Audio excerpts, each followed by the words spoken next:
Merci. Bonjour Jacques Autran, donc on m'a demandé d'être le modérateur de cette table ronde. Alors moi je ne suis pas un professionnel du private equity, je suis simplement un observateur des entreprises. Et donc là vous avez une brochette de professionnels, d'acteurs du private equity au nord et au sud de la Méditerranée. Et comme cela a été dit, ces éditions du Forum Euromède eh bien, sont là pour que vous, acteurs, professionnels du private equity, partenaires, entrepreneurs, vous puissiez échanger sur vos métiers, sur vos attentes. Et donc, je vous remercie bien sûr de présenter vos activités, mais aussi de pouvoir dialoguer entre vous, parce que le but de cette table ronde, c'est que ça ne soit pas simplement des monologues, mais qu'il puisse y avoir un dialogue.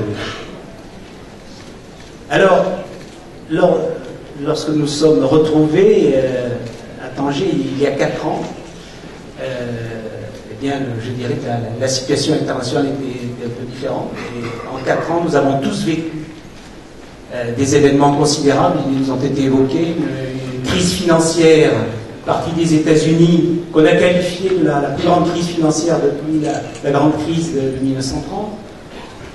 Ensuite, la crise des dettes souveraines, qui a failli voir l'explosion en vol de l'euro.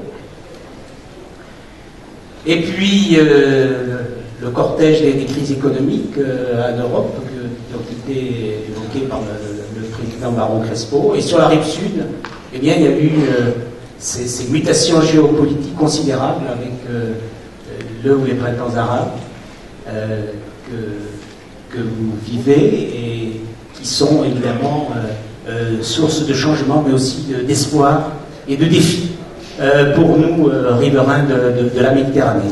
Alors j'aimerais, mesdames et messieurs, que vous puissiez nous dire et vous dire qu'est-ce qui, dans vos métiers respectifs, quel a été l'impact de ces mutations considérables que nous vivons? Est-ce que vos métiers de private equity ont changé? C'est-à-dire, quand je dis métier, votre métier à la fois d'investisseur, de mobilisateur de capitaux, parce que, comme ça a été dit, il faut que vous trouviez des capitaux pour les faire s'investir.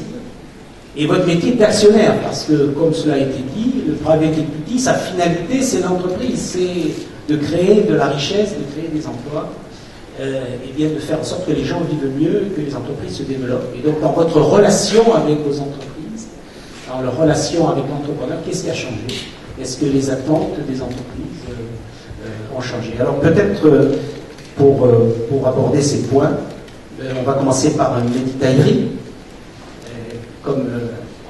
Comme l'a dit Jalal Ayed, un pionnier du private equity sur la rive sud de la Méditerranée, avec la création de Capital Invest, donc, avec l'appui de la BMCE et Ciparex en 2000, donc il y a 13 ans. Donc, pionnier, aujourd'hui vous avez créé, comme cela a été dit, une plateforme très dynamique. Et cette plateforme, même, elle a pris son indépendance, puisque maintenant c'est une société de gestion indépendante que vous présidez. Donc avec votre équipe, vous avez repris en main Capital Invest et vous en êtes à votre 3e fonds d'investissement.